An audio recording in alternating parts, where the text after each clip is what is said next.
আমরা করব জয়, আমরা করব জয়, আমরা করব জয় নিশ্চয়। নমস্কার, যাদবপুর বিশ্ববিদ্যালয় ফোরাম ফর স্টুডেন্টস উইথ ডিসেবিলিটিসের পক্ষ থেকে আমরা আপনাদের সকলকে স্বাগত জানাচ্ছি, যারা এই ভিডিওটি দেখছেন এবং যারা পরবর্তী সময়ে এই ভিডিওটি দেখবেন। সকলকেই আমরা এটি দেখার জন্য অনুরোধ করছি। আমাদের আশা যে এটিকে আপনারা পছন্দ করবেন। আজ ৩রা ডিসেম্বর, বিশ্ব প্রতিবন্ধী দিবস। প্রত্যেক বছর আজকের দিনটিকে কেন্দ্র করে আমরা আমাদের সংগঠনের পক্ষ থেকে নানান ধরনের কার্যক্রমের আয়োজন করে থাকি, কিন্তু এই বছর যেহেতু কোভিড-19 মহামারীর একটা প্রাবল্য রয়েছে এখনও, সে কারণে আমরা আজকের যে আমাদের কর্মসূচি তাকে আন্তর্জালিক পরিসরের মধ্যেই সীমায়িত রাখতে বাধ্য হয়েছি। আজকে প্রতিবন্ধকতা যুক্ত ব্যক্তিদের জন্য নির্ধারিত আন্তর্জাতিক দিবস। তো আজকের যে থিম নির্ধারিত করা হয়েছে তা হলো ইনভিজিবল ডিসেবিলিটি। এই প্রসঙ্গে আজকে আমাদের সঙ্গে কথা বলবেন সমাজকর্মী শম্পা সেনগুপ্ত। আমরা তাঁকে আমাদের সংগঠনের পক্ষ থেকে অনুরোধ করেছিলাম, তিনি রাজি হয়েছেন এ বিষয়ে কথা বলবার জন্য। মূলত তিনি বলবেন সমাজে এই সম্পর্কে এখনও আদৌ কোনো ধারণা তৈরি হয়েছে বা কী ধরনের মানসিকতা এখনও ইনভিজিবল ডিসেবিলিটির প্রতি মানুষ পোষণ করেন। এছাড়া আজকে আমরা নিউ নর্মাল এবং তার এফেক্ট আমাদের উচ্চশিক্ষা ক্ষেত্রে কীভাবে পড়েছে সে বিষয়ে আলোচনা করব। আমরা আলোচনা করব আমার বই কই এই প্রসঙ্গে। আপনারা জানেন আমরা প্রায় জোর করেই একটি ডিজিটাল এনভায়রনমেন্টের মধ্যে ঢুকে পড়তে বাধ্য হয়েছি, যেখানে একটা নতুন ধরনের ডিসক্রিমিনেশন আমাদের জন্য অপেক্ষা করেছিল। পিডিএফ নেই, ইবুক নেই, অ্যাক্সেসিবল ডকুমেন্ট নেই। এরকম একটি পরিস্থিতিতে আমরা রোজ ক্লাস করতে বাধ্য হচ্ছি। এমনকি অ্যাক্সেসিবল অ্যাপও নেই যারা লাইভ ক্যাপশনিং ঠিকমতো করতে পারে অথবা যে স্লাইডগুলো শেয়ার করা হয় সেগুলো পড়তে পারে। এটা একটা নতুন ধরনের ডিসক্রিমিনেশন যেটা আমরা ফেস করছি। এছাড়া তো নেটওয়ার্কের অসুবিধে রয়েছেই বিভিন্ন গ্রামীণ অঞ্চলে। আমি যেখানে থাকি সেখানেও নেটওয়ার্কের বিশেষ সুবিধা নেই।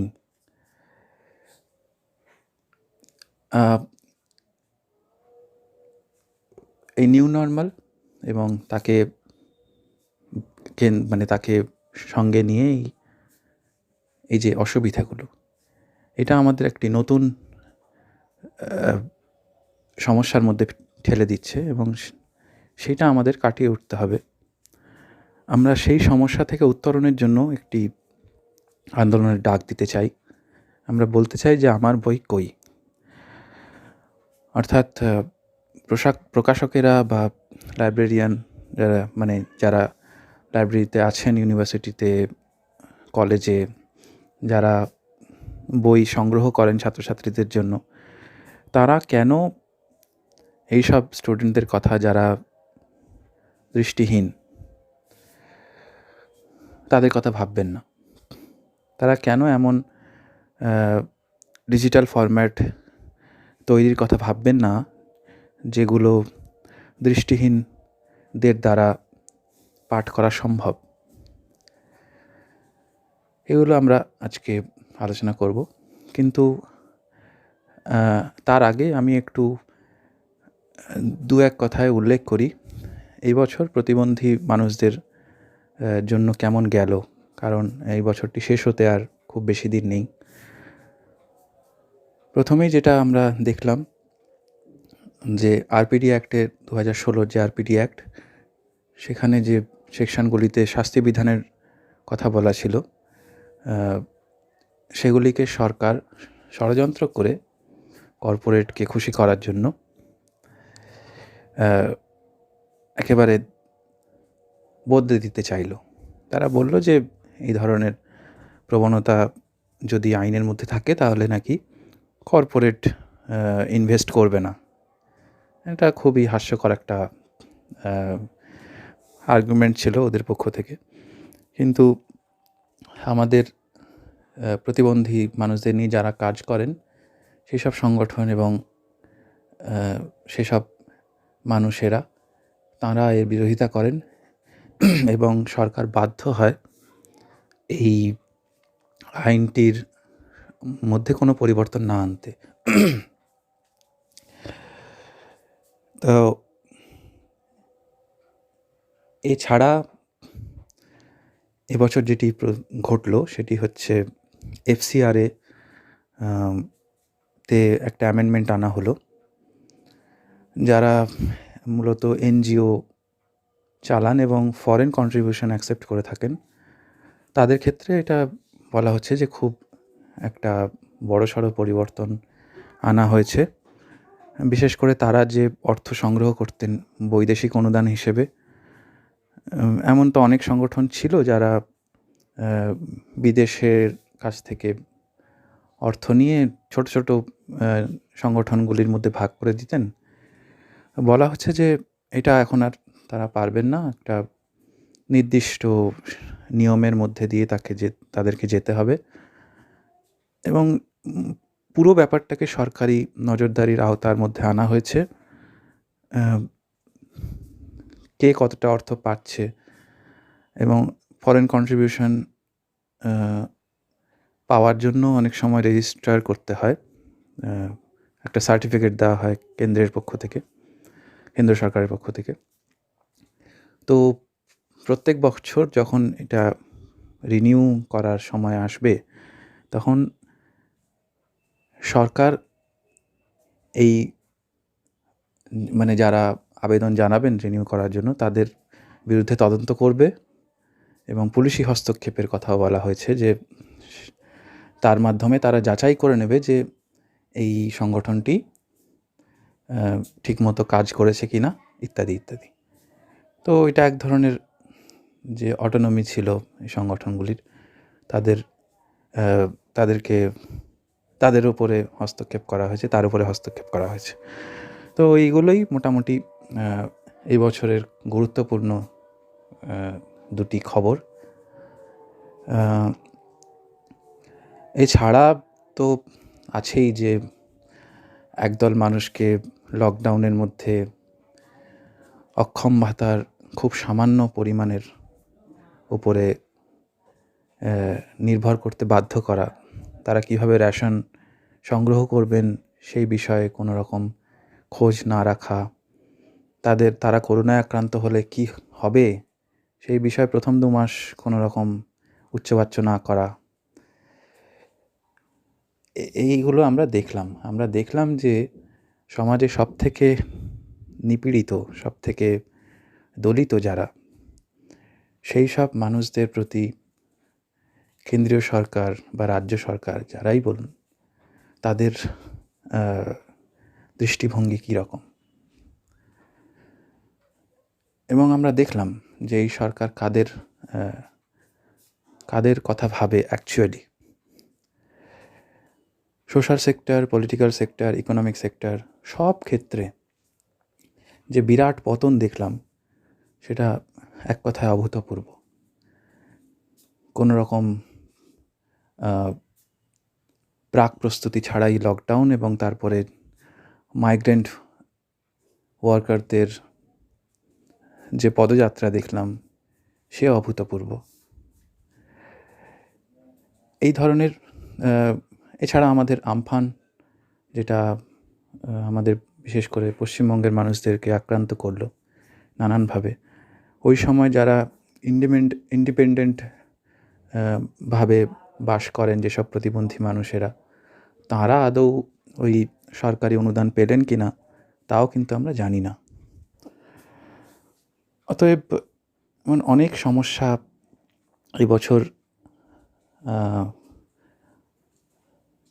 আমাদের সামনে এলো, যার সমাধান কিন্তু আমরা এবছর পাইনি এবং যা যেরকম ছিল সেরকমই রয়েছে এখনও, পরের বছরও হয়তো ওই রকমই থাকবে। যাই হোক, আমরা মূল অনুষ্ঠানে প্রবেশ করি। আমরা প্রথমেই সম্পাদিকে ডেকে নেব আজকে। তিনি ইনভিজিবল ডিসেবিলিটি সম্পর্কে তাঁর যে অভিজ্ঞতা সেই সম্পর্কে আমাদের কিছু কথা বলবেন। এবছরের 3 ডিসেম্বর বিশ্ব প্রতিবন্ধী দিবসের বিষয় থিম ঠিক করা হয়েছে ইনভিজিবল ডিসেবিলিটি। এবার ইনভিজিবল ডিসেবিলিটিটা খুব মানে খুব গুরুত্বপূর্ণ বিষয়, যেটা নিয়ে আমরা খুব কম কথা বলি। কারণ আমাদের মনে হয় আসলে প্রতিবন্ধকতা বোঝাতে আমরা যে সিম্বলটা ব্যবহার করি সেটা তো একটা হুইল চেয়ারে বসা একজন মানুষের ছবি, প্রতীক ছবি না। সেই সিম্বলটা ইটসেলফই তো ভীষণ একটা ভিজিবল ডিসেবিলিটি নিয়ে কথা বলে। হুইল চেয়ার বা যিনি ক্রাচ নিয়ে হাঁটেন, যারা সাদা লাঠি ব্যবহার করেন, এই ধরনের মানুষ, অর্থাৎ যেটা বাইরে থেকে দেখে বোঝা যায় যে প্রতিবন্ধকতা, সেটা সবসময় প্রতিবন্ধকতা আন্দোলনের যে প্রতিবন্ধী আন্দোলনের যে ইতিহাস, তারা সবসময় এই ধরনের মানুষরা অনেক বেশি গুরুত্ব পেয়েছেন। যে প্রতিবন্ধকতা চোখে দেখা যায় না সেটা তো মানুষ বিশ্বাসও করতে পারে না যে এ আবার কি, এ দাবি করছে প্রতিবন্ধী, কিন্তু বাইরে থেকে দেখে তো বুঝতে পারছি না। আমি কয়েকটা উদাহরণ দিই, তাহলে বুঝতে একটু সুবিধা হয়। আমাকে একজন মা অভিভাবক বলেছিলেন তার সন্তান এখন 19-20 বছর বয়স। বলেছিলেন আমার মেয়েকে নিয়ে, মেয়ের অটিজম আছে, মেয়েকে নিয়ে যতবার বাসে উঠি, বাসে একটা তো আমাদের প্রতিবন্ধী সিট থাকে আমাদের শহরে, এবার কলকাতা শহরে আমি যখনই উঠি এবং আমার মেয়ে কেন প্রতিবন্ধী সিটে বসার যোগ্য সেটা আমাকে প্রত্যেকবার শুধু কন্ডাক্টর নয়, বাসে যে যাত্রীরা থাকে তাদের সবাইকে বলতে হয়, বোঝাতে হয়। মানে ভেবে দেখুন একটি মায়ের যন্ত্রণা কতটা হতে পারে যদি তাকে প্রতিবার, মানে যতবার, যদি আমি দিনে 4 বার বাসে উঠি, দিনে 1 বার উঠি, প্রত্যেকবার অতগুলো লোককে বোঝাতে হয় অটিজম আছে আমার মেয়ের। এই যে যন্ত্রণা, এবং সেই মেয়ের সামনেই সেই কথোপকথনটা হচ্ছে, সেই মেয়েটি কি ধরনের একটা বেদনার মধ্যে দিয়ে যাচ্ছে। এটা একটা ছোট একটা উদাহরণ দিলাম। বিভিন্ন ধরনের প্রতিবন্ধকতা আছে যা চোখে দেখা যায় না। আরও একটি উদাহরণ আমি দিতে চাই। আমারই একজন সহকর্মী, আমি আর সে দুজনে একটি ব্যস্ত রাস্তা দিয়ে যাচ্ছিলাম, আমাদের কর্মস্থলেই যাচ্ছিলাম, এটা কাজের ব্যাপারে। তো পিছন থেকে কয়েকটি ছেলে মোটর বাইকে করে হর্ন দিচ্ছিল। কারণ মানে মহিলাদের দেখলে এভাবে হর্ন দেয়া, যেতে যেতে মেয়েদের দেখে একটু টিটকিরি মেরে চলে গেলাম, এগুলো তো মানে আমরা আর এগুলোকে নারী নির্যাতন বলে মনে করি না যতক্ষণ না আপনাকে সাংঘাতিক একটা কিছু মানে ধর্ষণ বা খুনটুন করে ফেললো, তার এই ছোটোখাটো ঘটনাকে তো আমরা খুব নির্যাতন বলে মনে করি না। ইভটিজিং ইত্যাদি খুব মানে একটা হাসি তরল একটা তরল করে দিই এই ব্যবহারগুলোকে। যাচ্ছিল এবং এবং বাইকটা ভীষণ তাড়াতাড়ি প্রচণ্ড স্পিডে আসছিল। খানিকটা এগোনোর পর আমি বুঝতে পারি যে এই ছেলেগুলোর একটা মানে যদিও পিছন দিক থেকে আসছে, যে এরা খানিকটা মানে ওরা চেষ্টা করছে আমাদের একদম গা ঘেঁষে যাবে। এবার আমার সঙ্গে যে বন্ধু ছিল সে তো কানে একদম শুনতে পায় না, 100% ডেফ বলা যায়, মানে তার ডিসেবিলিটি সার্টিফিকেট বলছে, সে তো কিছু শুনতে পাচ্ছে না। এবার আমি কোনো রকমে তাকে টেনে হিচড়ে তাড়াতাড়ি মানে ফুটপাতের একদম অন্য আরেকটা দিকে চলে গেলাম। সেটা দেখে অবশ্যই এই ছেলেগুলির মধ্যে একটা হাসির হুল্লোড় উঠল। আহ, এবার এটা বোঝা দরকার যে এই ছেলেগুলোর কিন্তু উদ্দেশ্য আমার বন্ধুকে খুন করা বা মানে কোনো অ্যাক্সিডেন্টে ফেলা ছিল না। ওরা জাস্ট ভেবেছিল একটু হাসি আর কি করবো, একটু বাইকটা নিয়ে সামনে আগু পিছু করব, মানে এটা একটা মজা আর কি। তো কিন্তু ভেবে দেখুন, তার মানে যে একটা রাস্তা, কলকাতা শহর একটা বড় শহর, এই রাস্তা চলাচল করা একটি মেয়ের জন্য কতটা বিপজ্জনক হতে পারে। এবং মেয়ে এবং ছেলে সবার জন্য, মানে যে কোনো জেন্ডারের মানুষের জন্যে। আপনি যদি কানে কম শোনেন, কারণ রাস্তাঘাটের মানুষ কিন্তু বুঝতে পারছে না যে আপনার কোনো প্রতিবন্ধকতা আছে।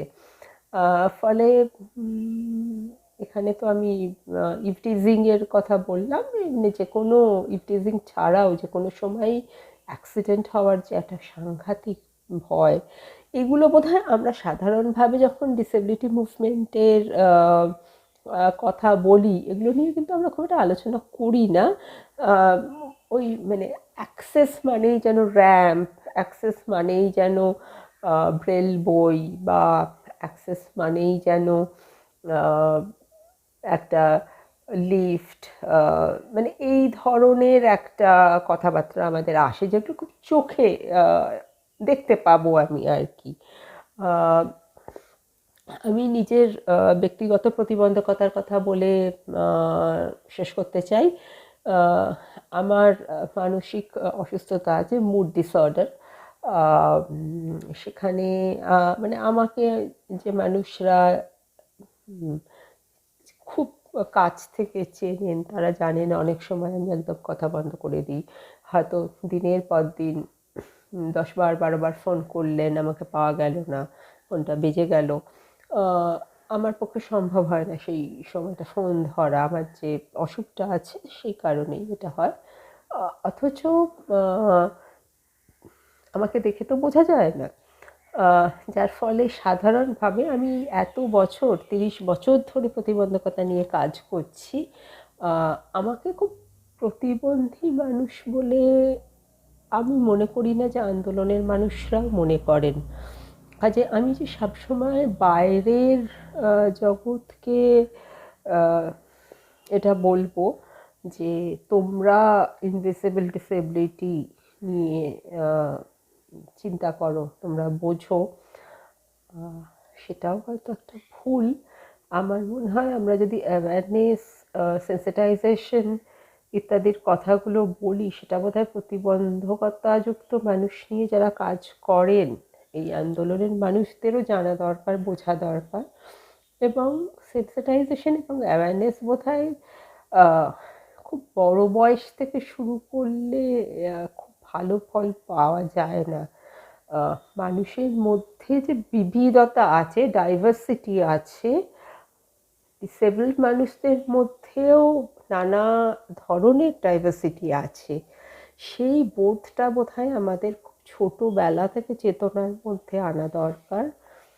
আমি ব্যক্তিগতভাবে মনে করি আমরা যখন স্কুলে পড়ি সেই সময় থেকে যদি এই আন্ডারস্ট্যান্ডিংটা আমাদের আসে, তাহলে বোধহয় আমাদের পক্ষে বুঝতে একটু সুবিধা হবে। খুব অনেকটা বয়স হয়ে গেলে নতুন করে কিছু শেখাটা কিন্তু একটু অসুবিধার হয়ে যায়। ধন্যবাদ। ধন্যবাদ সম্পাদিকে তাঁর বক্তব্যের জন্য। তিনি একটি খুব গুরুত্বপূর্ণ বিষয় উত্থাপন করেছেন। প্রতিবন্ধকতা এবং তার বিবিধতা, তার বৈচিত্র্য, সেই সম্পর্কে আমাদের সত্যই অনেক বেশি করে অবগত হওয়া দরকার। কারণ যে কোনো আন্দোলনই আমরা একেবারে মাটির কাছাকাছি থেকে শুরু করি না কেন, সেই আন্দোলনগুলো যদি ক্রস ডিসেবিলিটি স্ফিয়ারকে স্পর্শ না করতে পারে, তাহলে তার সফলতা আশা করা সত্যই দুষ্কর।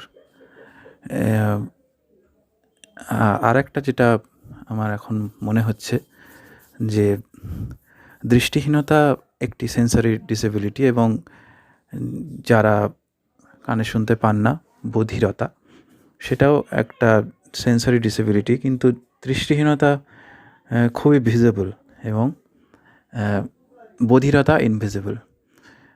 আপনারা দেখুন যে একটা এই সামান্য বিভাগের মধ্যেও কত উপবিভাগ। সেন্সরি ডিসেবিলিটির মধ্যে একদল মানুষ ইনভিজিবল ডিসেবিলিটির আওতার মধ্যে আসেন, আর একদল মানুষ ভিজিবল ডিসেবিলিটির মধ্যে আসেন। তো ধন্যবাদ আরেকবার সম্পাদি আপনাকে। আমরা এবার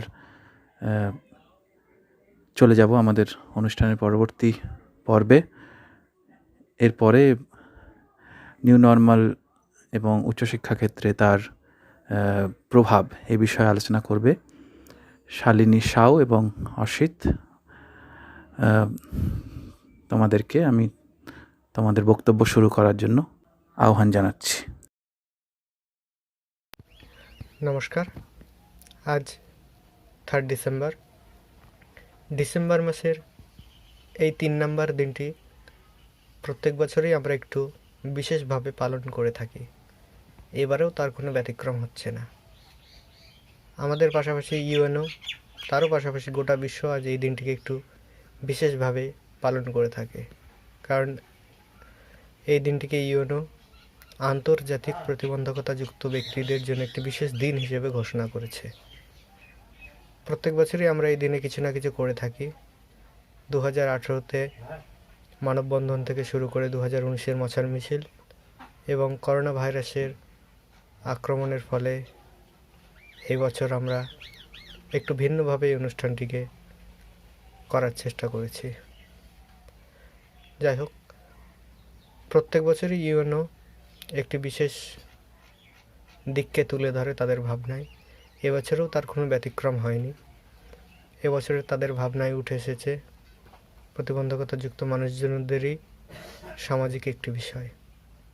তারা বলছে all disability are not visible, অর্থাৎ সমস্ত রকম প্রতিবন্ধকতা চোখে দেখা যায় না। সত্যি কি কঠোর সত্য এবং বাস্তব একটি কথা। সমস্ত রকম প্রতিবন্ধকতা চোখে দেখা যায় না, এটি আমাদের একটু উপলব্ধি করার বিষয়। যাই হোক, পুরো অনুষ্ঠানটি জুড়েই তো আজ এই বিষয়টি নিয়ে আলোচনা চলবে। আমি এবং শালিনী আজকে একটু ভিন্ন বিষয়ে আলোচনা করতে চাই। 2020 সালটি যেন আমাদের প্রত্যেকের কাছে একটি অভিশপ্ত বিষাক্ত সাল। করোনা ভাইরাসের বিষাক্ত ছোবলে আমরা প্রত্যেকেই আজ সন্ত্রস্ত হয়ে পড়েছি। ছাত্র যুব থেকে শুরু করে শ্রমিক, কৃষক, প্রত্যেকেই আজ খুবই অসহায়। আমি যেহেতু ছাত্র, যাদবপুর বিশ্ববিদ্যালয়ের বাংলা বিভাগের 3rd ইয়ারে পড়ছি। আমার পাশাপাশি শালিনী, সেও ইংলিশ বিভাগের 3rd ইয়ারে পাঠরতা। অতএব আমরা ছাত্র হিসেবে আমাদের বিভিন্ন রকম সমস্যা ফেস করতে হয়েছে এবং হচ্ছে। আমাদের পড়াশোনা এবং আমাদের পাশাপাশি অন্যান্য সমস্ত ছাত্রছাত্রীরা এই সমস্যাগুলো ফেস করছে। যে সময় নর্মাল সিচুয়েশান ছিল সেই সময়তে তো আমরা, অর্থাৎ প্রতিবন্ধকতাযুক্ত ছাত্রছাত্রীরা বিভিন্ন রকম সমস্যা ফেস করে আমাদের পড়াশোনা এগিয়ে নিয়ে যেতাম। বহু বাধা বিপত্তি এগিয়ে আসতো, সমস্ত কিছুকেই আমরা অতিক্রম করে আমাদের পড়াশোনা এগিয়ে নিয়ে যেতাম। কিন্তু করোনা ভাইরাস আসার ফলে, লকডাউন হয়ে যাওয়ার ফলে সমস্ত কিছুই এখন অনলাইন ভিত্তিক হয়ে গেছে। সে ক্লাস থেকে শুরু করে এক্সাম দেওয়া পর্যন্ত সমস্ত কিছুই। তার ফলে আমাদের সমস্যা আরও প্রায় দ্বিগুণ হয়ে গেছে বললে ভুল কিছু বলা হবে না। বেড়েছে, এতে তো কোনো সমস্যা কোনো সন্দেহ নেই। যাই হোক, আমাদের পাশাপাশি স্কুল, কলেজ, ইউনিভার্সিটি প্রত্যেকেরই সমস্ত স্তরের ছাত্রছাত্রীরা এই সমস্যা ফেস করছে। এই সমস্ত কিছু নিয়েই আজকে আমাদের অনুষ্ঠান জুড়ে, অর্থাৎ আমার আর শালিনী আলোচনায় আজকে এই বিষয়গুলি উঠে আসবে। অর্থাৎ লকডাউনে প্রতিবন্ধকতাযুক্ত ছাত্রছাত্রীদের পড়াশোনা করতে গিয়ে যে সমস্ত সমস্যাগুলি তারা ফেস করছে। প্রথমে শালিনীকে কিছু বলার জন্য বলবো। শালিনী। লকডাউন পরবর্তী কোভিড সিচুয়েশনে আমরা অনেকেই আছি। ভিজুয়ালি ইম্পেয়ার্ড স্টুডেন্টসদের ক্ষেত্রে এই সিচুয়েশন, এই পরিস্থিতি অনেক ক্ষেত্রেই চ্যালেঞ্জিং। স্পর্শের ওপর আমরা অনেক ক্ষেত্রেই নির্ভর করি, স্পর্শ আমাদের জন্য অনেক গুরুত্বপূর্ণ। স্টুডেন্টসদের ক্ষেত্রে প্রাইমারি লেভেল থেকে শুরু করে যারা এখন বোর্ডস এক্সামের জন্য প্রিপেয়ার করছে, দীর্ঘ 1 বছর ধরে প্রিপেয়ার করছে নেক্সট ইয়ারের জন্য, তাদের আর্টস সাবজেক্টটা যতটা মোটামুটিভাবে অ্যাক্সেসিবল হলেও সায়েন্সের বিভিন্ন সাবজেক্টস যেমন ম্যাথস, ফিজিক্স, এই সমস্ত সাবজেক্টসগুলো ফিজিক্যাল ক্লাসেস না হলে কোনোভাবেই করা যায় না, অ্যাক্সেসিবল করা যায় না স্পেশাল স্কুলসগুলোতে। এবং অথরিটিসের কাছে কোনো পজিটিভ উত্তর বা কোনো পজিটিভ প্রকল্প নেই কিভাবে সায়েন্স সাবজেক্টসগুলোকে পড়ানো যায়। এই পরিস্থিতিতে দাঁড়িয়ে দীর্ঘ 9 মাস ধরে আমরা কোভিড সিচুয়েশনে আছি। স্টুডেন্টসদের ক্ষেত্রে ব্রেল মেথডে পড়াশোনা করা বা ব্রেল মেথড শেখার জন্য যে classroom activity, daily routine, daily practice, student and teacher relationship, এই সমস্ত কিছু, এই এনভায়রনমেন্ট স্টুডেন্টসরা কোনোভাবেই পাচ্ছে না। গ্র্যাজুয়েট এবং আন্ডারগ্র্যাজুয়েট, পোস্ট গ্র্যাজুয়েট স্টুডেন্টসদের ক্ষেত্রে এই যে দীর্ঘ লকডাউন সিচুয়েশনটি শুরু হয়েছিল, অলরেডি একটি অনগোয়িং সেমিস্টারের মধ্যে দিয়ে শুরু হয় এবং বর্তমানে আমরা সেই সেমিস্টারটা কোনোভাবে একাডেমিক ক্যালেন্ডার মেনটেন করে কমপ্লিট করতে পারিনি। সেপ্টেম্বর মাসে সুপ্রিম কোর্ট একটি ঘোষণা করে যাতে বলা হয় যে কোনো একটি সুটেবল মেথডে আমাদেরকে এক্সাম কন্ডাক্ট করতে হবে। তার কিছুদিনের মধ্যেই আমাদেরকে অনলাইন মেথডে টাইপ করে বা রিটেন অ্যাসাইনমেন্টস কিছুদিনের বা 15 ডেজ সময় দেওয়া হয়েছিল, যে সময়টা আমাদের কাছে খুবই কম, কারণ আমরা 2 মাস ধরে একটা মেন্টাল প্রিপারেশন, একাডেমিক প্রিপারেশন নিয়ে একটা অ্যাসাইনমেন্ট করে থাকি, আমাদের কারিকুলাম অ্যাক্টিভিটিস করে থাকি, যেটা এই মুহূর্তে খুবই প্রবলেম্যাটিক, খুবই একটা একাডেমিক প্রেশারের মধ্যে দিয়ে যাচ্ছে। আর সেই প্রেশারটা কোনোভাবে প্রিপেয়ার্ড প্রেশার না, আনপ্রিপেয়ার্ড প্রেশার। আমার মনে হয় এরকম অনেক স্টুডেন্টস আছে যারা আন্ডার গ্রাজুয়েট স্টুডেন্টস এবং পোস্ট গ্রাজুয়েট পারসিউ করছেন, তাদের ক্ষেত্রে অ্যাক্সেসিবল লাইব্রেরি সব থেকে বেশি ইম্পর্টেন্ট, যেটা বিভিন্ন ইউনিভার্সিটি প্রোভাইড করতে পারছে না। যাদবপুর ইউনিভার্সিটির একটি অ্যাক্সেসিবল লাইব্রেরি আছে যেখানে আমরা মোটামুটিভাবে অডিও ফাইলস, ডকুমেন্টস বিভিন্ন অ্যাক্সেসিবল মেথডে আমরা পেয়ে যেতে পারছি সময় মতো। কিন্তু আমার এরকম অনেক বন্ধুরা আছে যাদেরকে রিটেন অ্যাসাইনমেন্ট সাবমিট করতে হচ্ছে। বিভিন্ন স্ক্রাইব বিভিন্ন জায়গায়, ইন্ডিয়ার সমস্ত স্থানে এখন স্ক্রাইবস অ্যাভেলেবল না। ফোন বা ডেটা প্ল্যান স্টুডেন্টদের প্রোভাইড করলেও কানেক্টিভিটি বিভিন্ন এমন কিছু কিছু জায়গা আছে যেখানে কানেক্টিভিটির অনেক প্রবলেম, সেটা কোনোভাবেই প্রোভাইড করা যাচ্ছে না। এই কিছু বিষয় আছে যা স্টুডেন্টসদের ক্ষেত্রে খুবই প্রবলেম্যাটিক এবং ভাববার বিষয় যে আমরা আগামী দিনে কিভাবে পড়াশোনাটা করতে পারবো। একটা নতুন একাডেমিক সেশন যদি শুরু হবে বা শেষ হবে, তার কি পরিণতি হবে, এর উত্তরগুলো এখনো ক্লিয়ার না আমাদের কাছে। বিভিন্ন কর্মরত ব্যক্তি আছেন যারা এখন তাদের কাজ হারিয়েছেন, এবং এরকমও কিছু ব্যক্তি আছেন যারা মানবিক ভাতা বা কিছু পেনশনের ওপর যাদের দিন চলে, সেই পেনশনের পরিমাণ বা টাকার পরিমাণ আমার মনে হয় অনেকটা লিমিটেড বা সাফিসিয়েন্ট তো কোনোভাবেই নয়। তাদের ক্ষেত্রে আমার মনে হয় একটি রুম বা একটা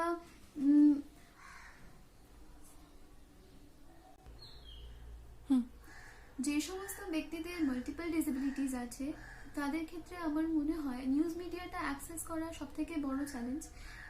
ভিজুয়াল ডিসেবিলিটিস এর সাথে সাথে হিয়ারিং ডিসেবিলিটিস এবং ডিসলেক্সিয়া, তাদের ক্ষেত্রে নিউজ পড়াটাও সব থেকে বড় চ্যালেঞ্জ। আমার মনে হয় কেরালা যেভাবে এই লকডাউন পরিস্থিতিতে প্রথম সাইন ল্যাঙ্গুয়েজের সাথে নিউজ মিডিয়া সিঙ্ক্রোনাইজ করে নিউজ পাবলিশ করা শুরু করেছিল, আমাদের সমস্ত নিউজ মিডিয়া যদি ওইভাবে কাজ করতে থাকে তাহলে আমাদের মতো visually disabled plus multiple disabled ব্যক্তিদের ক্ষেত্রে এটা অনেক বড় সুবিধা হবে নিউজ মিডিয়া অ্যাক্সেস করার জন্য, আর একটা ইনক্লুশনের পথের দিকে আমরা এগিয়ে যাব।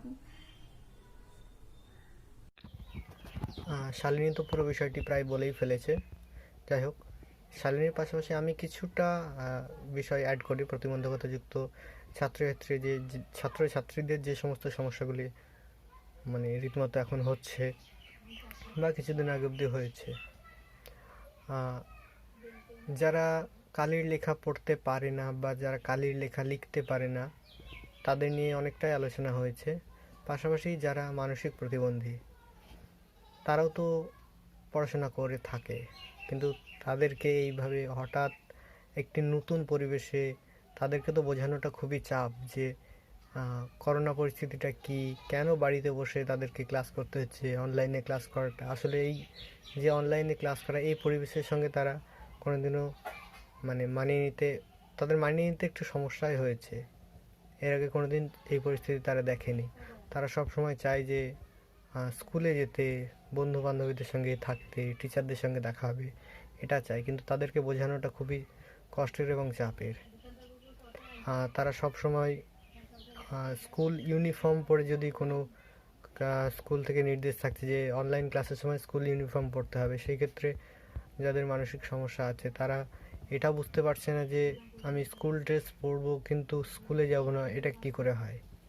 তো এইভাবে তাকে বুঝিয়ে রাখা খুব সমস্যার মধ্যে পড়তে হচ্ছে তাদের পড়াশোনা, ফলে তাদের পড়াশোনাতেও অনেকটা প্রভাব পড়ছে। যদিও এটা অনেকটা স্বাভাবিক হয়ে এসছে, কারণ এই পরিস্থিতি তো আর একদিন ধরে চলছে না, বহুদিন ধরে চলছে। পাশাপাশি যখন পরিস্থিতিটা অনেকটা স্বাভাবিক হবে, সেই সময় যাদের কানের সমস্যা আছে, যারা কানে শুনতে পায় না, তারা তো মানুষের লিপ মুভমেন্ট দেখেই, অর্থাৎ ঠোঁটের যে নাড়াচাড়া, কথা বলার স্পিচ, তো সেটা দেখেই তো তারা মূলত মানুষের কথাবার্তা বুঝে থাকে, পাশাপাশি আকার ইঙ্গিত তো আছেই। কিন্তু সেই সময় যেহেতু সবাই একটা নিউ নর্মালে যেহেতু ক্লাস যদি শুরু হয়, সেক্ষেত্রে যাদের সমস্যা আছে কানে, যারা কানে শুনতে পায় না, তারা মাস্ক পরে থাকা মাস্টারমশাইয়ের লিপ মুভমেন্টটা দেখবে কিভাবে? এটা তো কোনোভাবেই সম্ভব না। অতএব ভবিষ্যতেও কিন্তু সেই সমস্ত প্রতিবন্ধকতাযুক্ত ছাত্রছাত্রীরা অনেকটাই সমস্যায় পড়বে। এর পাশাপাশি প্রতিবন্ধকতাযুক্ত ছাত্রছাত্রীরা বেশিরভাগই আসে দরিদ্র ফ্যামিলি থেকে। বর্তমান যে সিচুয়েশান, সেই সিচুয়েশানে যেটা হচ্ছে, প্রচুর স্কলারশিপ যেগুলি প্রতিবন্ধকতাযুক্ত ছাত্রছাত্রীরা ফিল আপ করে এবং সেখান থেকে প্রাপ্ত অর্থ দিয়ে তাদের পড়াশোনা তারা চালিয়ে যায়।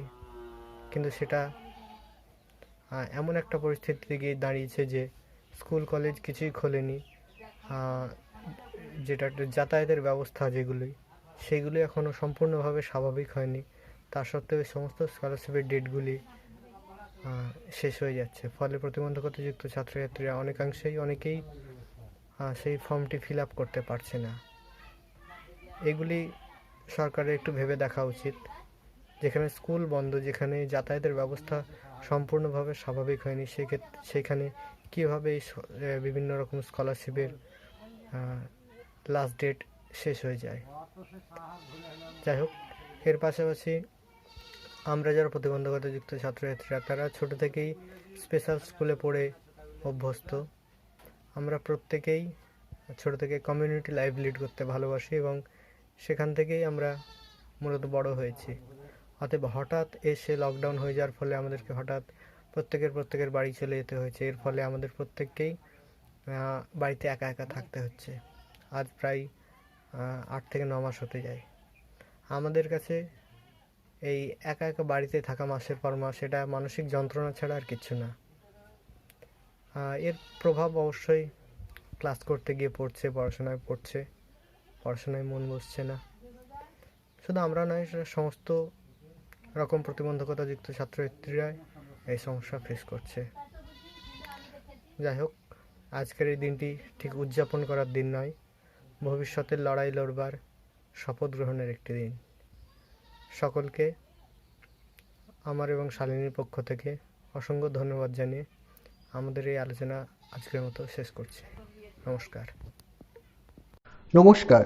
এই যে লকডাউনের মধ্যে আমাদের প্রতিবন্ধী মানুষদের জীবনযাত্রা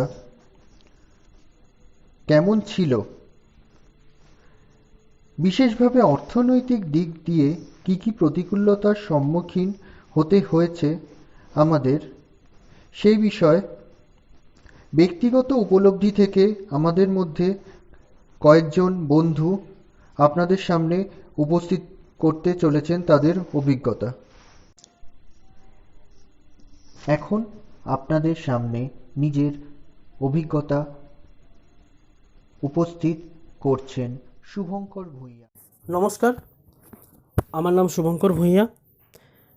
আমি যাদবপুর ইউনিভার্সিটিতে ইতিহাস বিভাগের 2য় বর্ষের ছাত্র।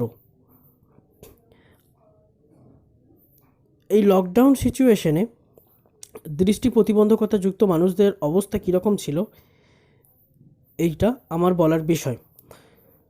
তো আমরা যদি দুটো বিষয়ের দিকে নজর রাখি, সেটা হচ্ছে সমাজ এই প্রতিবন্ধকতাযুক্ত মানুষদেরকে কীরকমভাবে নিয়েছে এক, আর দ্বিতীয়ত হচ্ছে বিভিন্ন কর্মক্ষেত্রে প্রতিবন্ধকতাযুক্ত মানুষরা কীরকম অবস্থায় পড়েছে এই সময়। প্রথমে বলি যে সমাজ প্রতিবন্ধকতাযুক্ত মানুষদেরকে কীরকম অবস্থায় নিয়েছে, কীরকমভাবে গ্রহণ করেছে। যদি আমরা সেদিকে নজর দিই, তাহলে আমাদের সর্বপ্রথমই আমাদের নজরে পড়বে যে প্রতিবন্ধকতাযুক্ত মানুষদেরকে প্রথম থেকেই অবহেলা করে আসে এবং তাদেরকে করুণার চোখে দেখা হয়। এটা হচ্ছে সব প্রাচীনকাল থেকেই চলে আসা একটা নিয়ম। সেটাকে আরও চূড়ান্তভাবে রূপ দিয়েছে এই প্যান্ডেমিক সিচুয়েশন। আবার এছাড়াও যদি দেখি যে কোনো ব্যক্তি, যখন কোনো দৃষ্টিহীন ব্যক্তি ধরুন রাস্তা পারাপারের সময় একজন সাইডেড পার্সনের প্রয়োজন হয়ে পড়ে, কিন্তু এই প্যান্ডেমিক সিচুয়েশনে সেই সমস্ত দৃষ্টি প্রতিবন্ধী যারা আছি আমরা, তারা এখন এইটা হচ্ছে সবথেকে বড় সমস্যা হয়ে দাঁড়িয়েছে। কারণ তারা কোনো দৃষ্টিমানই কখনোই দৃষ্টিহীনে হাত ধরে কাউকে পার করে দিচ্ছে না, কারণ যদি তার করোনা থাকে। এখন দৃষ্টিহীন মানুষরা অস্পৃশ্য হয়ে বাস করছে। এছাড়াও আরও একটা জিনিস আমাদের এখানে মাথাচাড়া দিয়ে উঠেছে, সেটা হচ্ছে যে দৃষ্টি প্রতিবন্ধকতাযুক্ত মানুষরা কোনো জায়গায় বেরোলে তাদেরকে বলা হচ্ছে তুমি দেখতে পাও না, তুমি রাস্তায় বেরিয়েছো কেন, তুমি ঘরে যাও। এছাড়াও প্রত্যেকটা ব্যাংকিং সেক্টর, প্রত্যেকটা জায়গায় তাদেরকে টাকা তুলতে গেলে বিভিন্নভাবে হ্যারাস করা হচ্ছে। এছাড়াও আমরা যদি দেখি অন্যান্য প্রতিবন্ধকতাযুক্ত মানুষরা যারা হাঁটতে পারেন না, যাদের হুইল চেয়ার নিয়ে যাতায়াত করেন, সেই সমস্ত মানুষরা যখন বাড়িতে থাকেন একা, তাদের কি অবস্থা হয় যে তারা অন্যের সাহায্য নিয়ে কোনো একটা কাজ সম্পূর্ণ করেন, কিন্তু যখন তার বাড়িতে কেউই নেই, সে একা থাকছে, তার অবস্থাটা কেউ ভাবুন তো। কেউ কোনো সরকার বা কেউ কখনো প্রতিবন্ধকতাযুক্ত মানুষদের নিয়ে এখনও পর্যন্ত কোনো খোঁজও নেয়নি, কিছুই করেনি। কিছু কিছু জায়গায় শুধুমাত্রই রেশন দিয়েছে।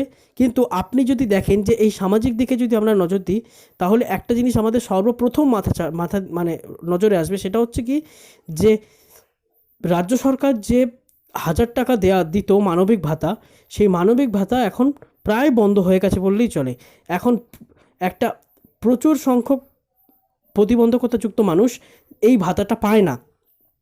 এটা হচ্ছে যখনই আমরা যাই, সেই বিডিও অফিসে যাই, গিয়ে যোগাযোগ করি, বা যারা আছে মিউনিসিপ্যালিটিতে যায়, তাদেরকে বলে দেওয়া হয় যে আমাদের তো এই টাকাটা আসছে নবান্ন থেকে, সেই জন্য আমাদের এইটা এখন আসছে, মানে আমাদের হাতে এখন কিছু করার নেই।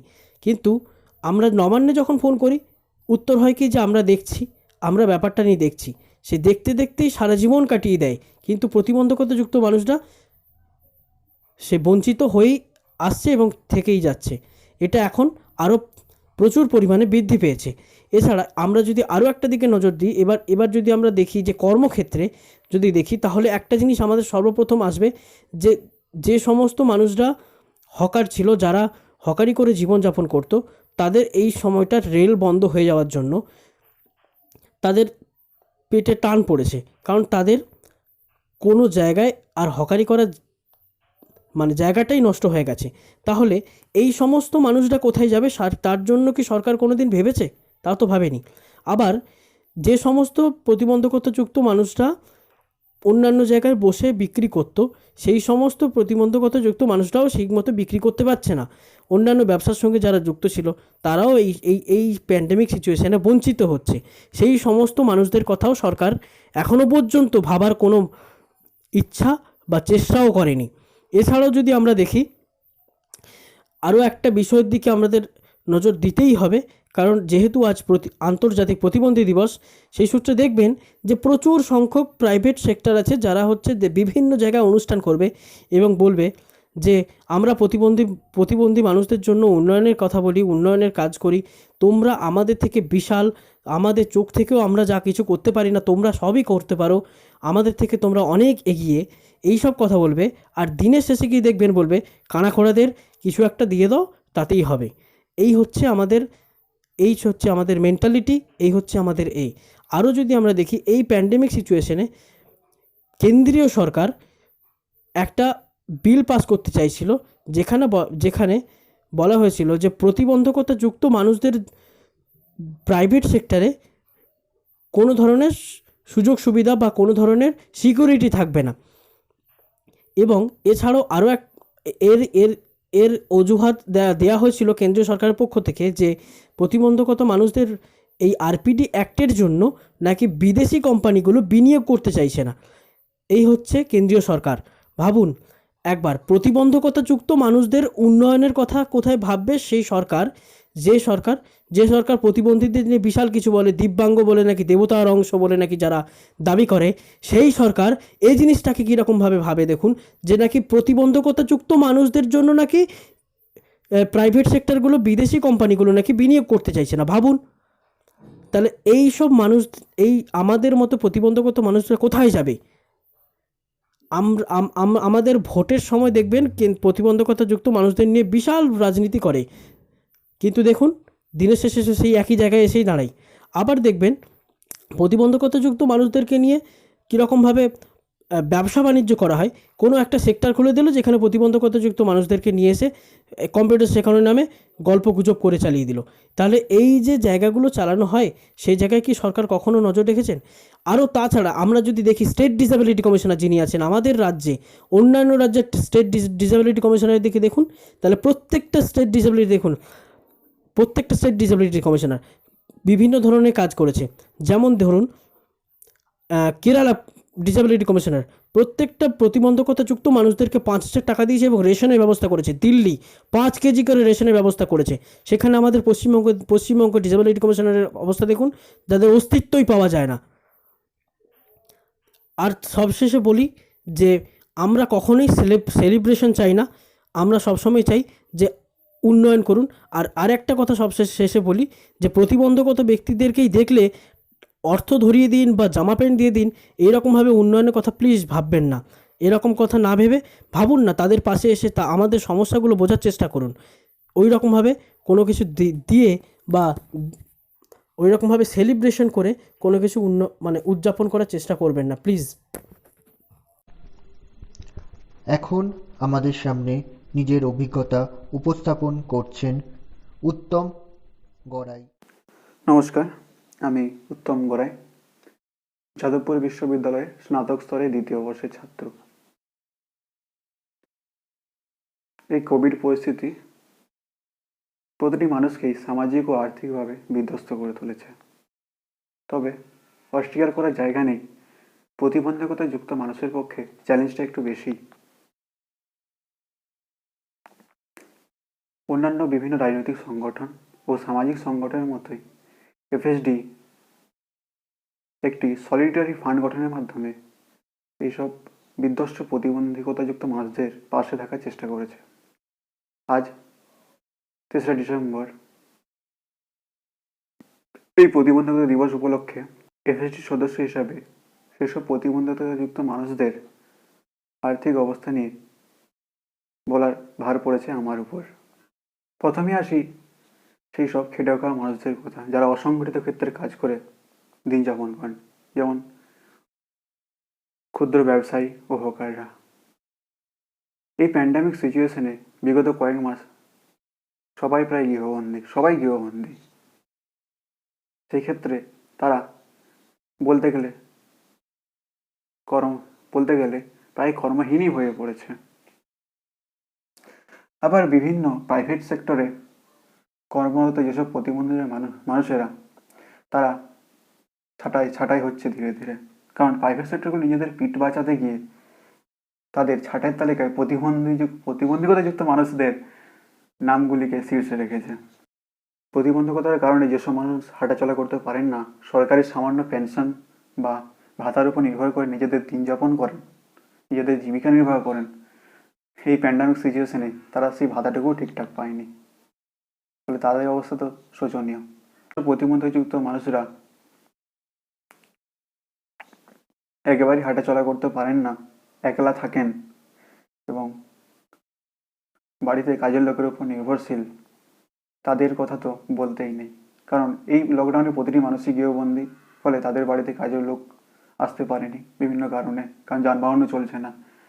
তো আরও বিভিন্ন প্রতিবন্ধকযুক্ত মানুষরা আছেন যারা এই লকডাউনে যানবাহন বন্ধ থাকার ফলে ব্যাংকেই যেতে পারেননি। ফলে তাদের কথা তো বলতেই নেই। কীরকম দুর্ভোগের সম্মুখীন তাদের হতে হয়েছে এফএসডি সলিডারি ফান্ডে কাজ করতে গিয়ে এই অভিজ্ঞতা আমাদের হয়েছে। তবে হ্যাঁ, আনলক প্রক্রিয়া শুরু হয়েছে। অনেকেই নিজেদের পেশায় পুনরায় ফিরে গেছেন, আবার কেউ কাজ হারিয়ে নতুন কাজে যুক্ত হয়েছেন। কিন্তু আসল সমস্যায় পড়েছেন প্রতিবন্ধকতাযুক্ত মানুষেরা। কেন? কারণ একজন সাধারণ হোকার, যিনি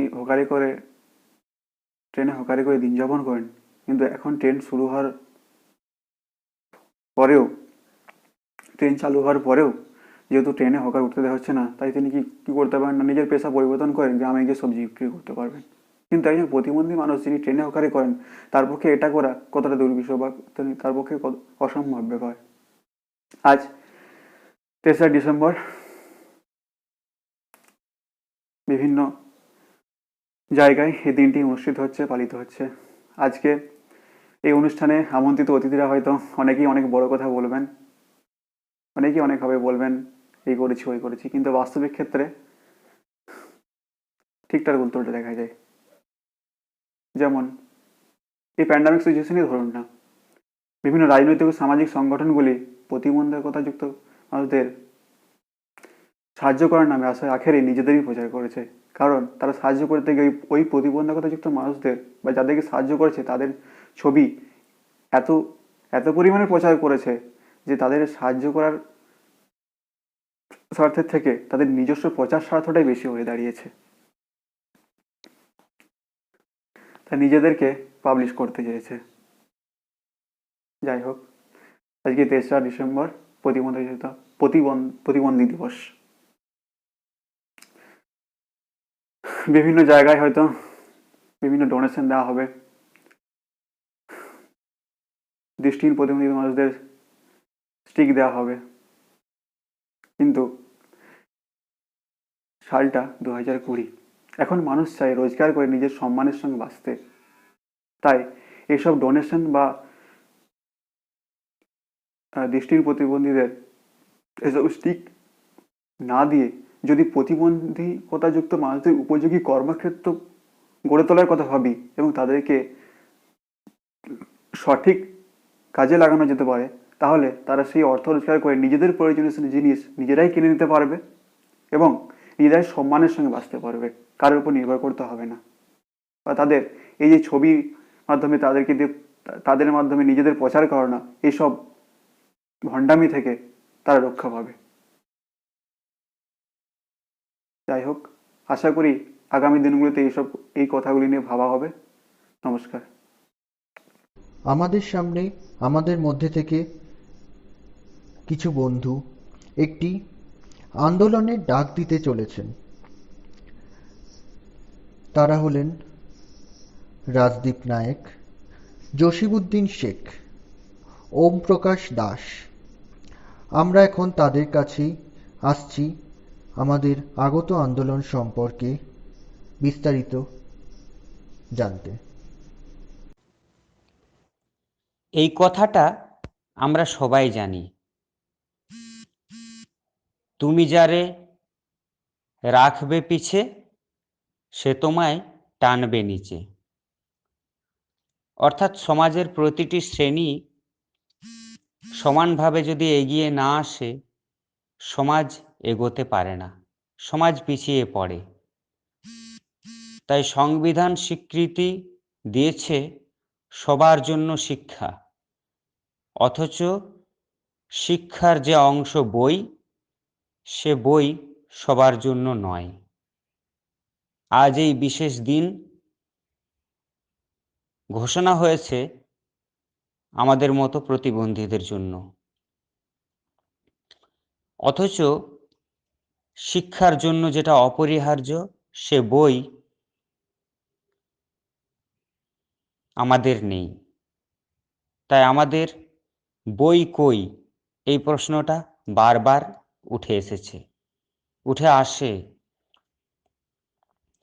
বিভিন্ন প্রকাশক সংস্থা যখন প্রতিদিন নতুন নতুন বই প্রকাশ করছে, একবারেও জন্য আমাদের কথা তারা মনে রাখে না। তারা একবারও ভাবে না যে এই বইটা সবাই পড়তে পারে না, আমাদের মতো যারা দৃষ্টিহীন তাদের ক্ষেত্রে অসম্ভব। আবার মধ্যশিক্ষা পর্ষদও তাই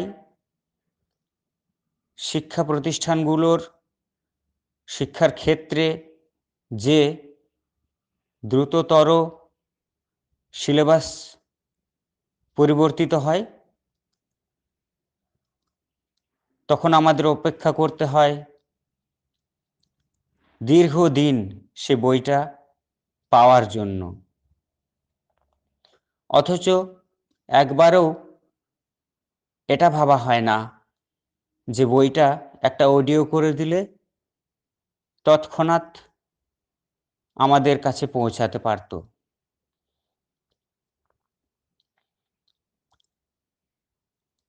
প্রতিদিন সরকারি টাকায় সরকার বিভিন্ন প্রকল্পের ঘোষণা করছে, অথচ একবারেও কোনো শিক্ষা চিন্তাবিদদের মাথায় আসে না যে আমাদের মতো দৃষ্টিহীনদের জন্য অডিও বইয়ের প্রয়োজন। প্রত্যেকটি বই যদি একটা অডিও করে, এটা বারবার করতে হয় না, একবার করলেই হয়, অথচ সেটা একবারও করা হচ্ছে না। তাই আমার বই কই এটাকে আজ এই বিশেষ দিন, যেদিন আমাদের জন্য ঘোষণা হয়েছে, এমন দিনে এই প্রশ্ন আমাদের করতে হচ্ছে, আমার বই কই? অথচ এটা আমাদের অধিকার। আমার বই পাওয়ার অধিকার থেকে আমরা প্রতিনিয়ত বঞ্চিত হচ্ছি। নমস্কার, আমি জসিমউদ্দিন শেখ, যাদবপুর বিশ্ববিদ্যালয়ের একজন ছাত্র। আমি একজন দৃষ্টি প্রতিবন্ধকতাযুক্ত ব্যক্তি, তাই নিত্যজীবনে আর 5 জন সাধারণ মানুষের তুলনায় আমাকে কিছু অতিরিক্ত সমস্যার সম্মুখীন হতে হয়। যেমন পড়াশোনার ক্ষেত্রটাই বলি, আমরা যারা দৃষ্টিহীন তারা মূলত অডিও মাধ্যম অর্থাৎ শুনে শুনেই পড়াশোনা করে থাকি, কিন্তু সমস্যার জায়গা হচ্ছে আমরা উপযুক্ত পর্যাপ্ত পরিমাণে এই অডিও বুক পেতে পারি না। আপনারা যারা দৃষ্টিমান তারা ইচ্ছা মতো বিভিন্ন লাইব্রেরি ঘুরে বিভিন্ন জায়গা থেকে বই সংগ্রহ করে পড়ে নিতে পারেন, কিন্তু একজন দৃষ্টিহীন ব্যক্তি হিসেবে সেটা আমাদের পক্ষে বা আমার পক্ষে সম্ভব নয়। আরও যেটা বলার বিষয়, শিক্ষার ক্ষেত্রে নিত্য নতুন প্রতিদিন কিছু না কিছু বই পাবলিশ হচ্ছে, সেগুলো ছাপাকালী অর্থাৎ ছাপানো হচ্ছে, কিন্তু সেগুলো তো আমাদের জন্য অ্যাক্সেসিবল নয়, কারণ সেগুলো আমরা দেখে পড়তে পারবো না। এখন এই জায়গা থেকে একটাই প্রশ্ন উঠে আসছে যে আমার বই কই? একজন দৃষ্টিহীন ব্যক্তি আমি, আমার জন্য তাহলে কি বই পাবলিশ হচ্ছে বা বের হচ্ছে? এখন ইন্টারনেটের কথা আসতে পারে, ইন্টারনেট এসে আমাদের অনেক সুবিধা হয়েছে, কিন্তু সেটাও এখনও পর্যাপ্ত নয়। তাহলে আমরা হয়তো স্যাটিসফাইড হতে পারতাম, একেবারেই স্যাটিসফাইড নই এটাও বলছি না, কিন্তু যেটুকু এসেছে ইন্টারনেটের দৌলত সেটা এখনও পর্যন্ত আমাদের জন্য পুরোপুরিভাবে আমাদের কাজে এখনো পর্যন্ত লাগছে না। আমরা সেখান থেকেও লাভবান হচ্ছি ঠিক কথা, কিন্তু আমাদের মূল দরকার অডিও বুক, সেটা আমরা এখনো পর্যন্ত পর্যাপ্ত পরিমাণে পাচ্ছি না। আর এটাই হচ্ছে মূল বিষয় যে যত নতুন নতুন বই আসছে সেগুলো যে আমরা যদি পড়তে চাই, আমাদের জ্ঞান ভাণ্ডার বাড়াতে গেলে শুধুমাত্র লিমিটেড বই পড়লে তো হবে না, আরও অনেক ম্যাগাজিন, বই যেগুলো ছাপাকালিতে বের হয় সেই পর্যন্তই লিমিটেড। আমাদের কথা সেখানে কতটা ভাবা হয় আমি জানি না। তাই একটাই প্রশ্ন বারবার যেটা আসে যে আমার বই কই? আমি রাজদীপ নায়েক, আমি একজন দৃষ্টি প্রতিবন্ধকতা যুক্ত ব্যক্তি। আজ প্রতিবন্ধী দিবস, বিশ্ব প্রতিবন্ধী দিবস। সেই উপলক্ষে ভারতবর্ষ সহ সারা বিশ্বে আজকের দিনটি নানান রকমভাবে উদযাপিত হচ্ছে। ভারতবর্ষে আপনারা দেখতে পাবেন বিভিন্ন জায়গায় নেতা মন্ত্রীরা মঞ্চ তৈরি করে বিভিন্ন প্রতিবন্ধকতা যুক্ত ব্যক্তির হাতে বিরিয়ানির প্যাকেট, কারো হাতে বল ব্যাট, কাউকে স্লেট পেন্সিলও দিয়ে দিচ্ছে। রাত্রেবেলা ফেসবুক খুললে দেখবেন ইন্টেলেকচুয়াল ব্যক্তিরা ফেসবুকে নানা রকম ছবি ছেড়েছে, কোথায় তারা কত টাকা দিয়ে এলো, কোথায় কিভাবে সাহায্য করে এলো, এইসব নানান রকমভাবে উদযাপিত হচ্ছে। আমরাও একটু অন্যরকমভাবে আজকের দিনটা উদযাপন করছি। আমার আগে জসিমদা এবং প্রকাশদা যেসব সমস্যার কথা বলে গেল এবং সেই সব সমস্যাগুলো থেকে যেসব চাহিদার কথা উঠে এলো, সেখান থেকে 3টে প্রশ্ন নিয়ে যদি আলোচনা করি তাহলে মনে হয় এর সমাধান সূত্রটা কিছুটা হলেও আমরা বের করতে পারবো। প্রথমত, এই অডিও বুক নির্মাণের দায়িত্বটা কার? দ্বিতীয়ত, আমার বই কই এটা কি? এবং তৃতীয়ত, আমরা এর পরবর্তীকালে কি করতে পারি, কিভাবে এগোতে পারি। প্রথমেই বলি, অডিও বুক তৈরির দায়িত্বটা কার? এটা কি সরকারের? যদি হয় হ্যাঁ, তাহলে বলি সরকার পুরোপুরিভাবে ব্যর্থ। তার কারণ হচ্ছে সরকারি যেসব স্কুলে যেসব বই দেওয়া হয় সরকারের তরফ থেকে, তার কোনো অডিও ভার্সন সরকারের তরফ থেকে দেওয়া হয় না। অনেকেই বলবেন সরকার ব্রেল বইয়ের ক্ষেত্রে সাহায্য করে, সেক্ষেত্রে বলি ব্রেল বইয়ের সংখ্যা এতই কম, এমনও হয় একটি স্কুলে একটি ক্লাসে একটি মাত্র সেট দেওয়া হয়, তা থেকেই ছাত্রছাত্রীরা পড়াশোনা করে। তাহলে কি সরকার মনেই করে না যে আমরাও দৃষ্টি প্রতিবন্ধকতা যুক্ত ব্যক্তিরাও শিক্ষার্থী, পাঠক? এটা কি মনেই করে না তারা? দ্বিতীয় কথা, দায়িত্বটা কি সম্পাদকদের? যদি বলি হ্যাঁ, তাহলে অনেকেই এখনই হইচই করবেন যে কেন এই কথা বলছো, সম্পাদকদের তো একটা বাণিজ্যিক দিক আছে, সেটাও তোমাদের দেখতে হবে, এইসব নানা রকম কথা বলবেন। সেক্ষেত্রে বলি, অডিও বুকের যে বাণিজ্যিক চাহিদা নেই, এটা আপনারা ধরে নিচ্ছেন কিভাবে? হ্যাঁ, মানছি আমরা এখন খুবই বাজার প্রেমী হয়ে উঠেছি, বাজারের কথা তো ভাবতেই হবে আমাদের, কিন্তু অডিও বুকেরও একটা বিরাট বাজারে চাহিদা আছে, যেটা সম্পাদকরা বুঝতে চাইছেন না, নাকি বুঝতে পারছেন না? যদি না বুঝে থাকেন তাহলে বলি, ভারতবর্ষেও কিন্তু এই যে ইন্ডিয়া টুডে বা আমাদের টাইমস অফ ইন্ডিয়া, এদের কিন্তু অডিও ভার্সন এরা বিক্রি করে। এবার বলি, সম্পাদকরা হয়তো অনেকেই ভাবছেন যে তাহলে হয়তো বিষয়টা চ্যারিটির সাথে জড়িত হয়ে যাবে, কিন্তু তা নয়। আপনারা চ্যারিটি কেন করবেন? আপনারা বইটা বিক্রি করুন। যেভাবে একটা প্রিন্ট বই আপনি বিক্রি করছেন, একটা অডিও বুকও আপনি বিক্রি করুন। এক্ষেত্রে আপনার আরও অনেক সুবিধা আছে। প্রিন্ট বই আপনাকে বারবার ছাপাতে হয়, তৈরি করতে হয়। অডিও বুকের ক্ষেত্রে তো সেটা পড়বে না, প্রথমবারের ইনভেস্টমেন্টেই আপনার কাজ হবে বারবার। আপনি অডিও বুক নির্মাণ করুন, বিক্রি করুন। কেউ চাইছে না, আপনি চ্যারিটি করুন। দ্বিতীয় যেটা বলি, এই দায়িত্বটা কি খানিকাংশে হলেও পাঠক এবং লেখক বা কবি তার নয়? কবি আপনার যে কবিতা বা লেখক, আপনার যে লেখা আপনি ছড়িয়ে দিচ্ছেন পাঠকবৃন্দের মধ্যে, আপনি কি জানেন, আপনি কি অনুভব করেছেন যে দৃষ্টি প্রতিবন্ধকতা যুক্ত ব্যক্তিরা আপনার পাঠক হতে পারে, আপনার লেখাকে ভালোবাসতে পারে? তাদের জন্য তো আপনারও কিছু বলা উচিত। আর পাঠক, আমি তো জানি ভালো পাঠক হিসেবে ভালো কিছু পড়লে, ভালো কোনো সাহিত্যের সাহিত্যের সন্ধান পেলে তা আমরা সবার সাথে ভাগ করে নিই। তা এই বিরাট পাঠক সমাজ কেন সেটা চাইছেন না যে দৃষ্টি প্রতিবন্ধকতা যুক্ত ব্যক্তিদের কাছেও এই বইটা, এই সাহিত্যটা ছড়িয়ে যাক? কেন চাইছেন না? আমি তো বুঝতে পারছি না। এবার যে দ্বিতীয় প্রশ্ন, যে এই আমার বই কই, এটা কি? এটা একটা ক্যাম্পেইনের নাম।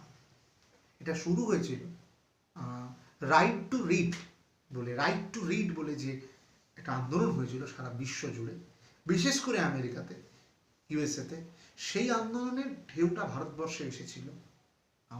আপনারা অনেকেই চেনেন শম্পা সেনগুপ্তা, আমাদের মাননীয়, আমাদের খুবই প্রিয় সম্পাদী। তারা ভারতবর্ষে, কলকাতাতে বিশেষ করে এটা শুরু করেছিলেন। বই মেলাতে গিয়ে ক্যাম্পেনিং করেছিলেন, আমার বই কই, এই বিষয়টা বলেছিলেন বারবার, যে কেন সম্পাদকরা এবং সরকার এটা নিয়ে ভাবছে না যে কোনো বইয়ের অডিও ভার্সন হওয়া দরকার। এখন অনেকেই বলবেন যে এখন তো ইবুক হয়ে যাচ্ছে, সেই ইবুকটাও কিন্তু অ্যাক্সেসেবল হচ্ছে না আমাদের ক্ষেত্রে। আপনাদের সেটাও দেখতে হবে। ইবুকটাকেও অ্যাক্সেসেবল করে তুলতে হবে, তবে সেটা গ্রহণযোগ্য হবে। ইউএসএতে একটা বিরাট মার্কেট আছে এই অডিও বুকের, এর একটা বিরাট চাহিদা আছে। আপনারা ভারতবর্ষ শুরু করুন, তাহলে ভারতবর্ষেও সেটা বিক্রি হবে। এবার আসি যে আমরা কিভাবে এগোবো। দেখুন, কিভাবে এগোবো এটা বলতে গেলে অনেক প্রশ্ন আসবে, অনেকে অনেক বাধা কথা তুলবেন।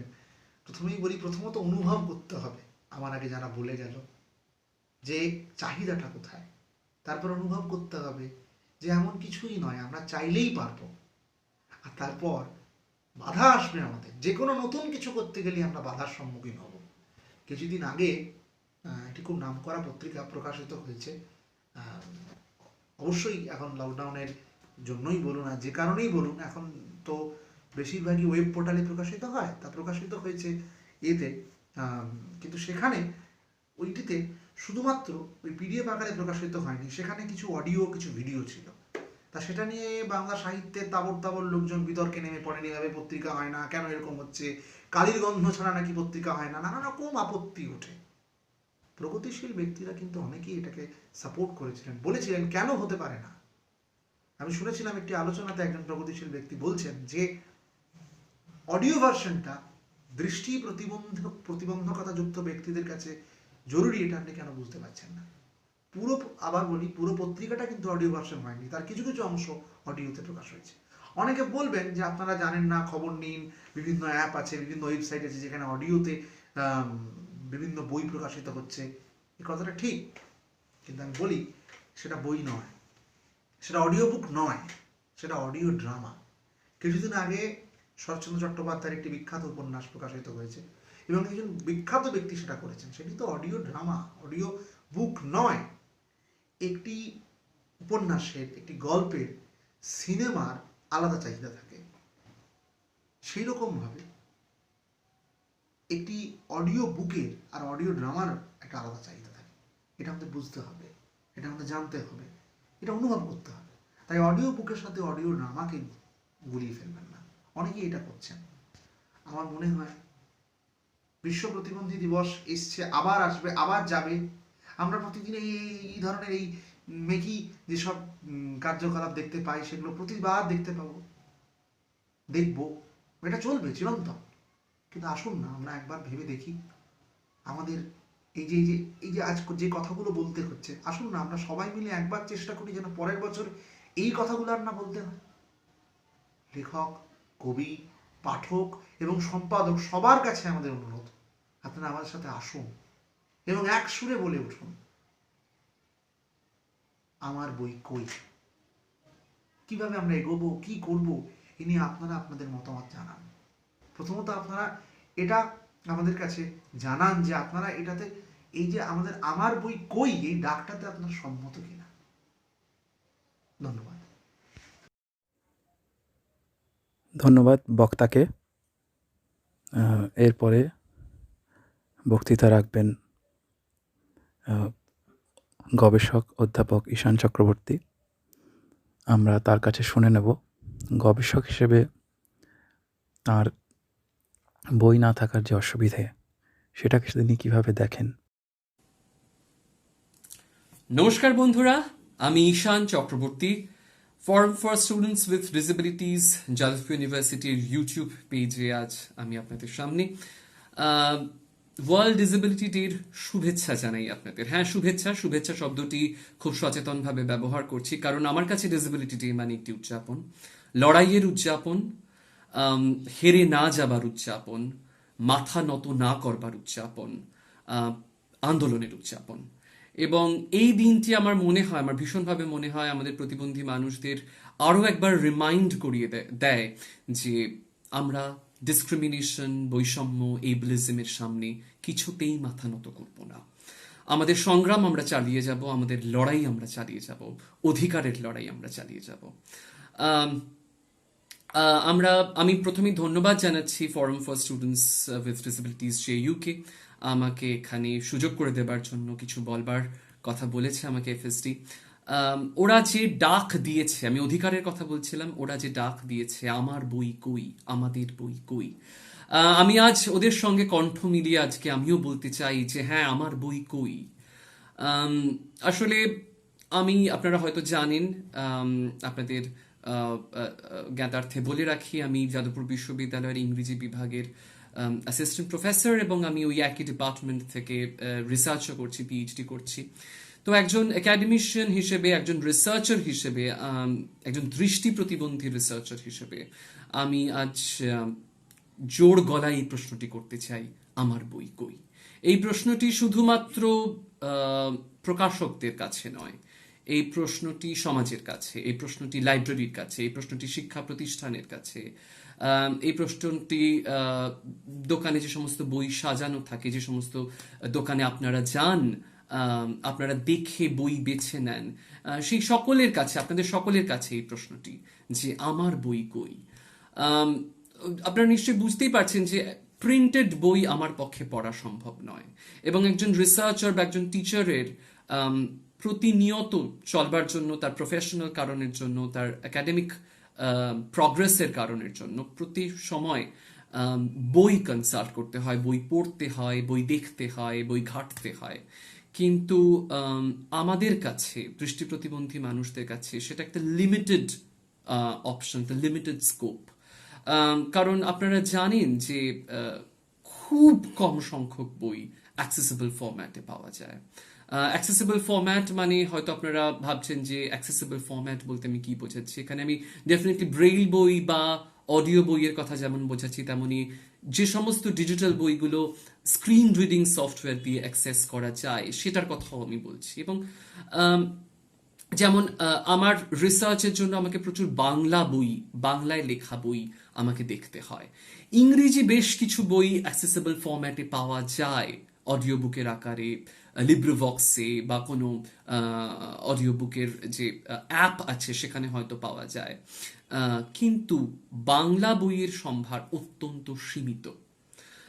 শুধু সীমিতই নয়, আপনারা জানেন যে এখন ইউটিউবে বেশ কিছু অডিও বুকসের চ্যানেল এসেছে এবং সেখানে নানা রকমের অডিও বুকস আপলোড করা হয়। নানা রকম কথাটা বোধহয় ঠিক বললাম না, কারণ সেখানে অধিকাংশ চ্যানেলে আপনারা জানেন যে সেখানে crime, thriller, popular novels, popular literature, মানে যেটা বেশি মার্কেটেবল, সেই ধরনের, যেটা বেশি কমার্শিয়ালি ভায়াবল, সেই ধরনের বই অডিও বুক ফরম্যাটে অ্যাভেলেবল হয়। তার মানে ধরা যাক যারা দৃষ্টি প্রতিবন্ধী মানুষ নন, তাদের কাছে যে অপশনটা আছে যে আমি এই বইটাও পড়তে পারি, ইচ্ছে না হলে এই বইটা রেখে দিয়ে আমি আরেকটা বইও হাতে তুলে নিতে পারি, সেক্ষেত্রে আমাদের প্রতিবন্ধী মানুষদের কাছে, দৃষ্টি প্রতিবন্ধী মানুষদের কাছে অপশনটা কিন্তু সিগনিফিকেন্টলি লিমিটেড। মার্কেট যেটা ঠিক করে দেবে, যারা অডিও বুক প্রডিউস করছেন তারা যেটা ঠিক করে দেবে, সেই বই আমাকে পড়তে হবে। মানে আমার ইচ্ছে না থাকলেও আমাকে সেই বইয়ের সেই জনরা আমাকে পড়তে হবে। তো এই প্রশ্নটা আমাকে সবসময় হন্ট করে যে মানে একটা কমার্শিয়ালি ড্রিভেন একটা মার্কেট, যেটা শুধুমাত্র কমার্শিয়াল মোটিভ দিয়ে চালিত, সে আমার পড়াশুনো, আমার ভাবনা, আমার বই পড়াকে সে নিয়ন্ত্রণ করবে কেন? এবং এর চেয়েও বড় প্রশ্ন সবসময় আমার মাথায় যেটা চলতে থাকে যে আমাদের যে স্কুল বা বিশ্ববিদ্যালয় বা কলেজ, সেখানকার যে লাইব্রেরি, আমি স্পেশাল স্কুলের কথা বলছি না, আমি মেইন স্ট্রিম স্কুলের কথা বলছি বা কলেজ ইউনিভার্সিটির কথা বলছি, সেখানে যে লাইব্রেরি, সেই লাইব্রেরিতে কটা অ্যাক্সেসিবল বই পাওয়া যায়। ধরা যাক আজকে আমাকে আমার রিসার্চের জন্য রেয়ার সেকশন থেকে বেশ কিছু বই কনসাল্ট করতে হয়, এবং আপনারা জানেন যে রেয়ার সেকশনের বইগুলো বাড়িতে ইস্যু করে নিয়ে আসা যায় না। তার মানে আমাকে একজন রিডার, হিউম্যান রিডার সঙ্গে করে নিয়ে যেতে হবে, তিনি লাইব্রেরিতে বসে বইটা আমাকে পড়ে দেবেন, রেকর্ড করে দেবেন, আমি রেকর্ড করব, তারপর সেটা আমি বাড়িতে নিয়ে আসবো। তার সময়, আমার সময়, লাইব্রেরির সময়, এতগুলো টাইম স্লটস ম্যাচ করতে হবে। তার মানে একজন দৃষ্টি প্রতিবন্ধী মানুষের কাছে ক্ষেত্রে রিসার্চ বা একাডেমিক পারসুট কতটা বেশি ডিফিকাল্ট হয়ে যায়, কত গুণ বেশি ডিফিকাল্ট হয়ে যায়, আপনারা জাস্ট একবার কল্পনা করে ভাবুন। জাস্ট একটাই কারণ যে অ্যাক্সেসিবিলিটির অভাব। বই, study material, research material, academic material, articles, এগুলো আমাদের কাছে অ্যাক্সেসিবল নয়। তাই আমি বারবার এই প্রশ্নটা আমার করতে ইচ্ছে করছে যে আমাদের বই কই, এবং আমাদের জন্য বই কবে অ্যাভেলেবল হবে, আমরা কবে আমাদের পছন্দের মতো বই অ্যাক্সেস করতে পারবো, যে বইটা চাইবো আমি সেই বইটা অ্যাক্সেস করতে পারবো, আমার রিসার্চের জন্য যে বইটা দরকার সেটা আমার ভাষায়, ভাষা কথাটাও আমি খুব সচেতনভাবে ব্যবহার করলাম, আমার ভাষায়, আমার কমফোর্টেবল, যেটা যে ফরম্যাটে আমি কমফোর্টেবল, সেই ফরম্যাটে আমি পাবো কবে। এবং ডেফিনেটলি এটা প্রকাশকদের কাছেও আমার এই প্রশ্নটা থাকলো, এবং যারা অডিও বুকস প্রডিউস করেন ইউটিউব চ্যানেলে, যারা অডিও বুক নিয়ে ভাবনা চিন্তা করেন, যারা ইউটিউব চ্যানেলস চালান, তাদের কাছেও আমার এই অনুরোধটা থাকলো যে শুধুমাত্র মার্কেটে কি চলছে এইটার বাইরে গিয়েও যদি আপনারা একটু বড় করে আপনাদের ভাবনা চিন্তাটা করতে পারেন। এবং অধিকারের কথা দিয়ে শুরু করলাম, তো সেই অধিকারের কথা দিয়েই শেষ করব যে আমাদের অধিকার, যে আমাদের বই পড়বার অধিকার আছে, আমার অ্যাক্সেসিবল ফরম্যাটে বই পাবার অধিকার আছে। এই আন্দোলনটা থেকে পিছু হটে গেলে চলবে না, আমাদের কিন্তু মাথা উঁচু করে আমাদের কিন্তু এই আন্দোলনটা এগিয়ে নিয়ে যেতে হবে যে আমার বই চাই, এবং বারবার সমাজের দিকে আঙুল তুলে আমাদের প্রশ্ন করতে হবে আমার বই কই। নমস্কার। ধন্যবাদ সকল বক্তাকে। আজকে যারা এই অনুষ্ঠানে তাদের মূল্যবান বক্তব্য রাখলেন, সবাইকে আমরা আমাদের পক্ষ থেকে অনেক অনেক কৃতজ্ঞতা জানাচ্ছি, ধন্যবাদ জানাচ্ছি। আমরা আজকে যে বিষয় নিয়ে শেষ করছি সেটা খুবই প্রাসঙ্গিক একটি বিষয়। আমরা বলতে চাইছি যে আমরাও বই কিনি, আমরাও বইয়ের ক্রেতা, বই পড়বার অধিকার আমাদেরও আছে। যখন প্রকাশকেরা এই বই তৈরির কথা ভাবেন, তখন আমাদের মতো ক্রেতাদের কথা কেন ভাবেন না? আমরা আজ সেই কারণেই একটা বৃহত্তর ডাক দিতে চাই সমাজের কাছে পৌঁছতে চাই বৃহত্তরভাবে। আমার বই কই এই আন্দোলনের মাধ্যমে আমরা চাইব আপনারাও যাতে এই আন্দোলনে সকলে একজোট হয়ে অংশগ্রহণ করবেন। ধন্যবাদ। আন্দোলন দীর্ঘজীবী হোক। আমরা করব জয় নিয়ে